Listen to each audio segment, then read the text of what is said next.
KDI 나라경제 집중토론, 동북아의 권력 재편이 한국 경제에 미칠 영향에 대해서 토론을 해보도록 하겠습니다. 예, 오늘의 주제는 좀 아까 말씀드렸다시피 한중일 삼국에 있어서 이제 권력이 재편되었습니다. 중국은 공산당 내부에서 이제 세대 간 교체가 이루어졌고, 한국과 일본에서는 이제 선거를 통해서 새로운 정권이 들어서게 되었는데, 이와 같은 삼국 간의 권력 재편이 한중일 삼국 내부에서는 어떠한 의미를 갖는 것이고, 또 그것이 동북아 지역에서는 또한 어떤 영향을 줄 것이며, 그것이 향후 한국에, 특히 한국 경제에 어떤 영향을 줄지, 또 이에 대해서 우리는 어떤 식으로 대응해 나가는 것이 필요한지 한번 의논해보는, 논의해보는 시간을 갖도록 하겠습니다. 제 첫 번째로는 큰 개관으로서 이와 같은 한중일 삼국의 새 리더십의 등장에 갖는 의미에 대해서 먼저 각각 개별 국가에 갖는 의미를 정진영 교수님께서 말씀해 주시고, 이어서 이 동북아 지역에 대해서 갖는 의미를 신봉길 사무총장님께서 말씀해 주신 그런 방식으로 논의를 시작하도록 하겠습니다. 국제관계를 이야기할 때 중시하는 변수가 두 개가 있고, 하나는 구조적이고 역학관계를 초점을 맞추고 살펴보는 그런 측면이 있습니다. 또 하나는 그 주요 나라들에 있어서 정치적인 변동이 어떻게 되는지, 지금 우리가 권력 재편 또는 리더십 교체라고 불리는 이 변수가 하나가 중요합니다. 그래서 지금 사실 우리 동북아 지역을 보면 그 중국의 부상, 그에 비해서 일본의 장기 침체 국면, 이에 따라서 사실은 구조적인 측면에서 역학관계가 상당히 좀 변하고 있는 측면이 하나 있고요. 이에 또 붙여서 이번에 각 나라에서 모두 이렇게 다 리더십의 교체가 일어나는 정치적인 변화가 있었습니다. 사실 가장 많은 주목을 받아온 리더십 교체라는 것이 중국의 선택이지 않습니까? 흔히 우리가 5세대 지도자의 출범 이렇게 이야기를 하는데, 후진타오가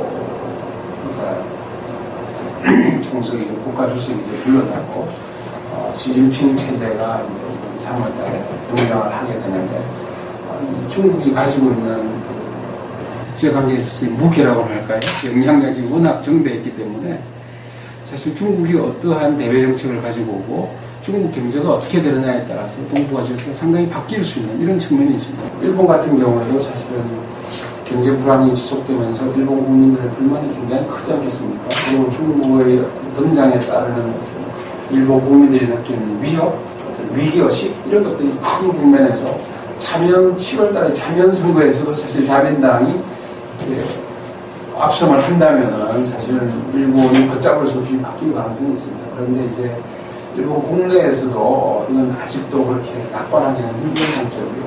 또 하나는 일본도 이제 주변 국가들이 상당히 우려하기 때문에 그렇게 뭔가 극단적인 변화를 예컨대 2013년 중에 추진할 가능성은 좀 높지 않다 이렇게 보여집니다. 북한을 포함해서 완전 새로운 리더십 등장했는데, 이 새 리더십의 특징이랄까 이런 게 말입니다. 첫째는 모두 전후 세대라고 말하자면 어떤 젊은 전후 세대라고 할 수 있는데, 상대적으로 젊은 리더십들이 등장했다고 할 수 있는데, 글로벌 감각을 갖춘 세대라고 생각합니다. 중국의 새로 등장한 시진핑이 거친 리더십도 말하자면 중국에서 처음으로 문화대혁명이라는 그런 어려움을 겪은 후에 제대로 대학 교육을 처음 시작할 때, 처음으로 말하자면 대학 교육을, 그것도 굉장한 엘리트 대학 교육을 받은 사람입니다. 말하자면 그때 이 청와대학이나 북경대학에 들어갔다 하는 건 사실은 그 중국의 엄청난 엘리트들이었다는 이야기, 굉장한 인재들이었다는 이야기고, 북한의 김정은도 스위스에서 유학한 경우, 우리 박근혜 당선자라든지 아베 신조 다 모두 외국에서 공부하는 경험이 있는 분들입니다. 상당한 글로벌 감각을 가진 분들이고, 또 한편으로는 저는 보기에 상당한 정치적인 내공이 있는 사람들이라는 생각을 하고 있습니다. 그래서 경험도 많고 이미 자기 세대뿐만 아니라 그 앞 세대에서부터 굉장한 부침을 겪으면서 정치한 게 뭐고 하는 것을 몸으로 느낀 그런 리더십이라는 새 리더십이 등장하게 된 배경에서 이 동북아 삼국이 현재 안고 있는 주요한 정치 경제 현안에 대해서 좀 구체적인 논의를 해보겠는데요. 사실은 이 한중일 새 정부 대외 정책 이야기하는데 저는 전체적으로 지금 새로 등장한 한중일 새 리더십의 사실은 가장 큰 그 정책적 포커스는 사실은 국내 문제라고 생각합니다. 그러니까 아주 뭉뚱그려서 이야기하면 제나다 민생이죠, 민생. 일본도 지금 이야기하는 여러 가지 금융 완화를 통해서 뭐 일본식 뉴딜 정책을 하겠다는 이런 것들이 사실 민생과 관련된 거고, 한국도 지금 경제 민주화 등등 이야기하는 것 민생과 관련됐다. 중국도 마찬가지입니다. 사실은 성장, 격차 이런 문제. 중국, 일본으로서는 여러 가지 지금 갑갑한 상황에서 이런 내셔널리즘적인 성향이 나오는 건 어떻게 보면 굉장히 당연한 지금 상황인데, 이런 걸 어떻게 앞으로 주변 국가들이 같이 관리해 가냐는 게 중요한 문제라고 생각합니다. 특히 한중일 동북아 외교에서 이 절제와 배려의 외교가 굉장히 필요하다. 특히 현재 같은 갈등 구조 속에서는 스스로 말입니다. 자국에 대해서는 절제할 줄 알고, 자제할 줄 알고, 리스트레인트. 남에 대해서는 배려, 컨시더레이션, 언더스탠딩 할 수 있는 이런 외교가 필요하다. 우선 첫 번째로는 이와 같이 굉장히 긍정적인 전망을 하기에는 상당히 이 현재의 갈등 구조가 악화되어 있다라고 하는 것을 제가 고려하지 않을 수가 없는데, 이제 그 핵심에 있는 게 영토 문제라고 저는 생각하거든요. 이것이 과연 좀 아까 삼총장님께서 말씀하신 것처럼 절제와 배려로 회귀해서 이 지역의 안정이 되찾을 수 있는지, 이 문제에 대한 질문. 사실 우려되는 요소들이 굉장히 많이 있기는 합니다. 근데 이번에 중국부터 우선 제가 잠깐 설명을 드리면, 이번 18차 당대에서 우리 국제정치하고 중국 하는 사람들이 좀 중요하게 보는 좀 변화가 좀 한 3가지 정도가 있는데요. 그게 하나가 뭐냐면, 17차 대회까지만 하더라도 중국이 어떤 나라에 대해서도 공격적인 방법으로 군사력을 사용하지 않는다라는 이런 조항이 있었습니다. 근데 그게 이번에 삭제가 됐습니다. 그러니까 무슨 이야기냐면, 하겠다는 말은 아니지만은 중국 대외 정책에 있어서 어떤 군사력의 사용 가능성을 제한했던 조항을 이번에 없앴다는 게 하나 있고요. 두 번째는 소위 해양 강국을 건설하겠다. 이 부분을 사실 당대의 정치 보고에 넣었습니다. 그러니까 무슨 이야기냐면, 중국이 이제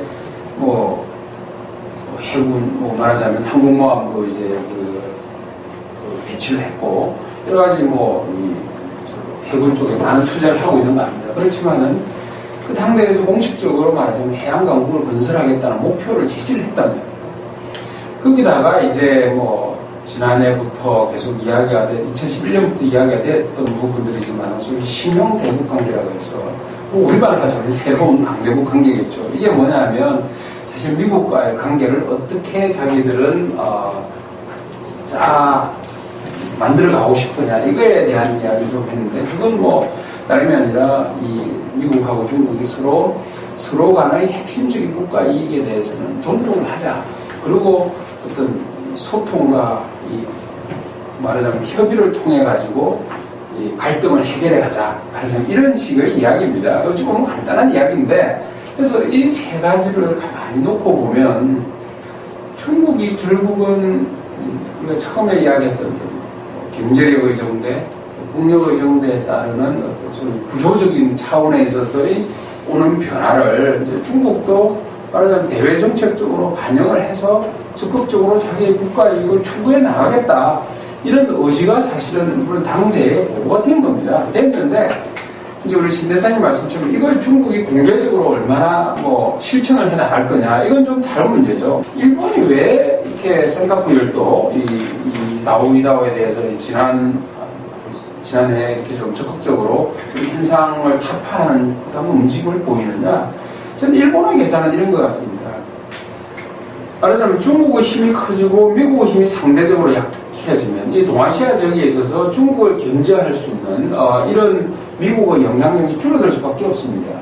그렇게 되면 사실 동아시아 지역이 중국 중심으로 질서가 잡히는데 일본 입장에서는 이 추세가 계속되는 것을 저지하고 싶은 우리가 뭐라고 할까 욕구가 있을 겁니다. 다시 말하면은 일본 입장에서는 중국이 더 강해지고 미국이 더 약해지기 전에 지금 어떤 좀 질서의 질서 변화의 선을 좀 바운드리를 그어 놓자는 이야기예요. 그게 뭐냐면 지난번에 센가쿠 열도와 관련해서 이제 중국하고 일본이 갈등을 하면서 일본이 노렸던 건 뭐냐면 미일 방위 조약의 대상에 조도가 포함된다는 걸 미국을 하게끔 다시 한번 확인을 하게 한 거예요.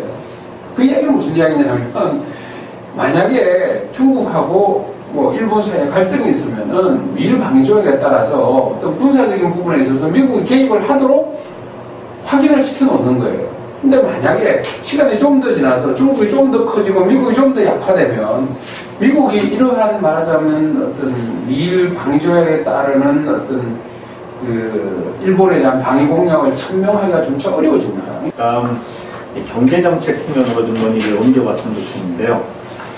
사실을 이미 여러분께서 말씀하셨지만 지금 3부분 모두 굉장히 어려운 경제적 상황에 들어가고 있다 이렇게 얘기할 수가 있습니다. 그런 측면에서 이제 새로운 정부들이 어떤 경제정책을 추진할 것인지에 대해서 저희가 좀 이해를 할 필요가 있는데요.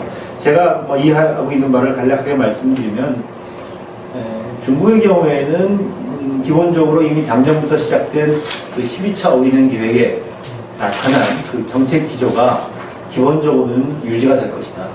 중국 정부의 정책은 어떻게 하면은 단순한 성장이 아니라 숫자가 아니라 민생을 개선할 것인가 라고 하는 것이 이제 첫 번째 키워드고 또 하나는 성장의 지속 가능성의 확보입니다.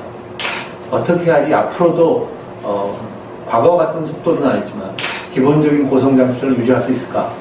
단순히 투자만 많이 해서 되는 게 아니라 효율성을 개선해야 되고 또 이제 수요 측면에서는 그동안 투자를 늘리고 그 다음에 수출을 늘려서 성장을 했는데 이제는 그 방식이 지속 가능하지 않다.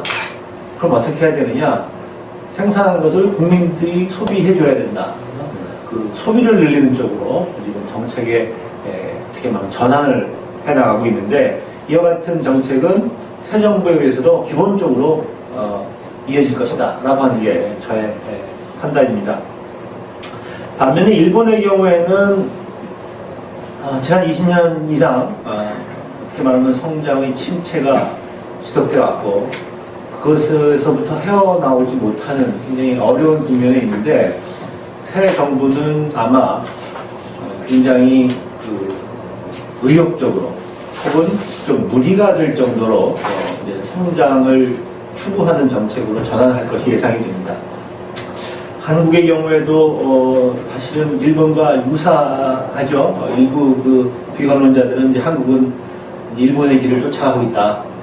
과연 이제 새 정부가 어떤 방식으로 한편으로는 경제 민주화, 민생 개선, 소득 분배의 개선을 이룩하고 복지를 확충하고 그렇지만 다른 한편으로 성장 잠재력을 다시 한번 다잡아서 최소한 고속은 아니지만 우리 성장 잠재 성장률 수준이라고 하는 4% 정도의 성장을 과연 유지해 나갈 수 있을는지 혹은 성장 잠재력을 조금 더 높여서 잠재 성장률을 조금 더 높여 나갈 수 있을는지 이와 같은 것이 과제가 될 텐데 제가 볼 때 결코 쉽지 않은 문제다. 정부가 이 삼국이 안고 있는 문제를 좀 근본적인 차원에서 보면은 지금 수출 주도형 경제가 내수 주도예요. 내수에 기반한 성장 전략에 따라서 상당한 경제 성장을 이룰 수 있는 그 구조로 바꿀 수 있느냐 저는 이 문제 같습니다. 결국은 중국이 내수 중심으로 가려면은 여러 가지 이제 복지제도 측면에서 이 계획도 있어야 되고 그에 따라서 지금 상당히 중국의 저축률이 굉장히 높은데 이 저축률 부분이 좀 하락을 해주고 그다음에 일반 많은 국민들이 지금 소비를 할 수 있는 계층으로 이렇게 바뀌어져 줘야 되는데 거기에 있어서 전 핵심은 역시 그 임금이 말하자면 올라가줘야 되는데 중국의 임금이 상당히 급하게 올라가고 있는 건 사실입니다. 그렇지만은 과연 민주주의를 하지 않고 말하자면 언론의 자유뿐만 아니라 노사관계 이런 부분에서도 자유화가 이루어지고 노조 활동이 활발하게 되지 않고 이게 임금이 올라가고 이게 내수 중심적인 그런 국가로 바뀔 수 있느냐? 상당히 중요한 질문이라고 생각합니다. 그래서 어찌 보면 선진 국가들이 발전해온 패턴도 어느 정도 초기 단계에서 자본이 축적되고 산업화를 하는 단계에서는 상당히 지금 우리가 말하는 군사 권위주의 아니지만 그 당시 보면 상당히 이렇게 권위주의적인 정부였다. 사실 국민들이 투표권을 가진 게 그렇게 오래되지 않았습니다. 그러면서 민주화가 되면서 국민들의 말하자면 몫이 말하자면 생산에서 차지하는 이 노동소득 분배율이 커지면서 이렇게 점차 민주화가 됐다고 하는 그러니까 민주화가 이 노동시장에 있어서 민주화가 되고 그게 임금이 올라가고 그러면서 내수 중심적인 사회로 바뀌어갔다고 좀 의시적으로 볼 수가 있는데 중국도 그 패턴을 밟아갈 것인가 지금 그게 상당히 중요한 질문인 이런 시점에 있다 이런 생각이 중국에 대해서 다만 중국의 경우에 조금 더 긍정적인 가능성을 볼 수 있는 것은 우선 중국은 규모가 큰 나라이기 때문에 아직도 내수라고 하는 것이 소비 이외의 투자를 통해서 올 여지가 있다는 거죠. 특히 상대적으로 경제가 덜 발달한 내륙 지방의 경우에는 아직도 인프라 투자를 통해서 수요를 창출해낼 수 있는 여지가 있고 어떻게 말하면 아까도 말씀드렸지만 다른 나라에 비해서 유리한 측면이 있다는 거죠. 과거 미국이 서부 개발하는 걸 통해서 이제 내수 중심의 성장을 한 것처럼 중국도 그런 방식으로 내수를 한편으로는 소비를 증대를 통해서 또 한편으로는 투자를 통해서 확보할 수 있는 여지가 있는데 과연 이 전환 과정을 얼마나 스무스하게 할 수 있을 것인가 라고 하는 것이 앞으로 5년 내지 10년이 중국이 해결해야 할 과제가 아닌가. 경제 성장이나 이런 것만으로 따지면 그래도 중국이 모든 면에서 나왔다고 봅니다. 지금까지 왜 8% 이상 성장해왔고 앞으로도 8% 성장이 가능하지 않을까 하는 지금 이런 예측들을 계속하고 있는데 그 핵심은 도시화 전략. 사실은 아까 이 두 분 교수님들이 다들 이 지방으로의 어떤 발전 이야기는 이 도시화 전략이라는 면에서는 사실은 이 중국이 아직도 뉴 프론티어랄까 이런 게 아주 무무진하다고 생각합니다. 그러니까 그런 면에서 중국이라는 나라는 제일 아직까지는 앞으로 한 10년, 20년 제일 행복한 나라로 생각합니다. 경제 성장이라든가 내수라는 면에서. 그럼 한국인데 한국은 역시 지금 현재 어쨌든 저희 보이는 모든 면에서 압도적으로 중국과의 연계 속에서 한국 경제가 발전해온 게 사실은 무역도 없고 여러 가지 면에서 그래서 지금 현재 이 중국이 계속 발전해 가는 게 이 한국한테는 필요하고 경제적으로. 그래서 한중 FTA는 굉장히 중요하다 이런 생각이 들고 일본은 저는 이렇게 봅니다. 일본이 사실은 일본 경제 문제점 이런 디플레이션 문제 이런 것도 있었지만은 구조적으로는 이 농업 문제, 농업개혁 같은 게 굉장히 심각한 문제인데 아무런 대책 없이 지금까지 왔어요. 근데 제가 알기로는 최근에 들어와서 이 농업에도, 일본 농업에도 구조조정이라는 것도 나오고, 일본 정부가 TPP 참여, 최종 결정한 건 아니지만, 하여튼 그 의사를 표시했을 때 사실은 굉장한 변화예요. 마지막으로 이와 같은 이 지역에서의 정치적, 경제적 변화에 대해서 한국은 앞으로 어떻게 대응을 해야 되고 또 이 지역 차원에서는 이 지역 어떻게 말하면 인접국가, 이웃 국가들과 협력을 모색해 나가야 될 것인지 그런 대응 차원에서의 견해들을 좀 발표해 주십시오.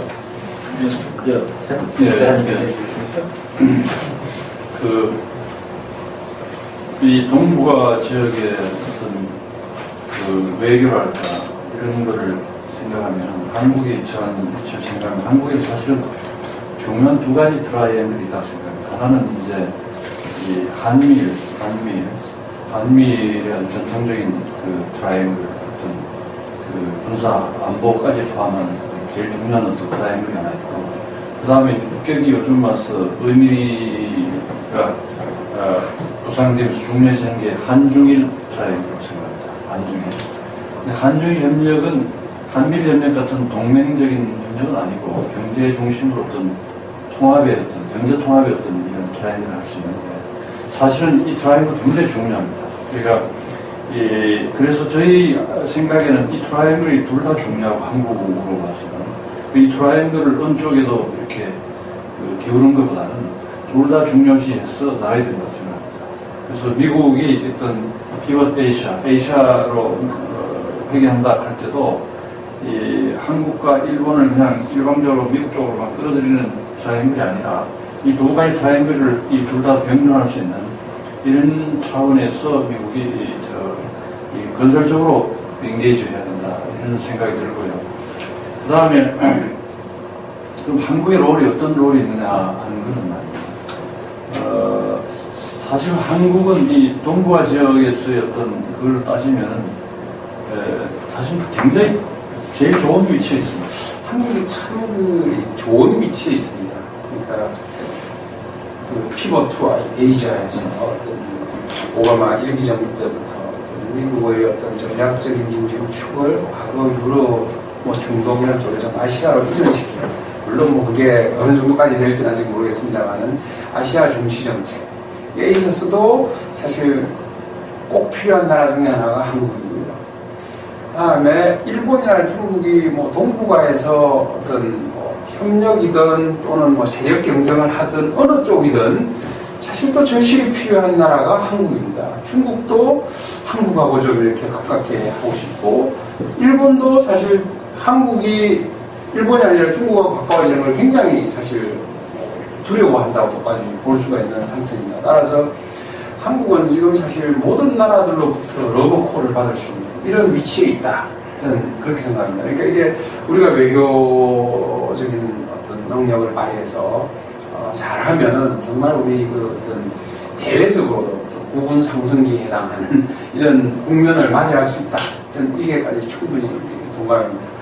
경제적인 실력이 사실은 지금보다 더 커져야 되는 게 중요한 것 같습니다. 저희는 1인당 GDP 2만 달러를 조금 넘어서는 수준에 있는데, 향후에 우리가 확실하게 선진국 대열에 진입하는 그런 경제적인 발전이 필요한데, 과거에 우리는 그 일본과 중국 사이에 소위 샌드위치다라고 해서 부정적인 해석들을 많이 했습니다. 일본에 비해서는 기술 수준이나 이런 게 못 미치고 빨리 성장하는 중국의 사이에 껴서 우리는 과연 어디로 가느냐, 이런 위기의식 그런 게 많았는데, 사실은 지난 10여 년간 바로 이런 위기의식과 어떤 그런 경쟁 압력이 한국 경제가 그나마 이 단계까지 올라오는데 크게 작용을 했던 것 같습니다. 근데 저는 이 샌드위치라고 하는 것을 좀 역발상을 통해서 해석을 해보면은 저희가 이 주변에 일본과 중국이 있다고 하는 것이 사실 굉장히 좋은 기회가 된다는 생각을 합니다. 과거에 일본은 우리한테 늘 어떻게 말하면 벤치마킹의 대상, 또 새로운 기술의 공급원의 역할을 해왔고요. 또 지난 한 15년, 20년간 중국의 고성장은 우리한테 굉장히 큰 새로운 기회를, 시장의 기회, 투자의 기회를 제공해줬습니다. 앞으로도 중국이 어느 정도 성장률은 낮아지겠지만 고성장을 지속하고 또 성장 방식을 바꿔나갈 때 우리가 이와 같은 여건의 변화를 잘 활용한다면은 중국이 있다고 하는 것이, 우리 옆에 있다는 것이 우리 경제의 성장에, 또 선진국으로의 도약에 새로운 도움의 기회가 될 것이고, 또 일본이 나름대로 침체에 빠져 있지만 일본이 갖고 있는 굉장히 많은 그 자산들을 우리가 계속해서 활용할 수 있다고 생각하면, 또 일본을 반면교사로 삼아서 일본의 그 부동산 버블 그 붕괴 과정을 우리가 따라가지 않도록 하는 그런 것을 한다든지, 또 고령화라고 하는 것에 대해서 불가피한 여건이긴 하지만 그걸 조금 더 효과적으로 대응하는 그런 그 반면교사 역할을 일본으로부터 할 수 있다면은 저희가 이 지역에서 이런 여건을 활용해서 선진국으로 나아가는데 굉장히 도움을 받는 그런 기회가 있지 않을까, 이런 생각을 하고 새 정부가 그런 측면에서 굉장히 큰 성공적인 정책을 수행할 수 있기를 기대합니다. 이것으로 저희 오늘 토론을 마치도록 하겠습니다. 참여해 주셔서 감사합니다.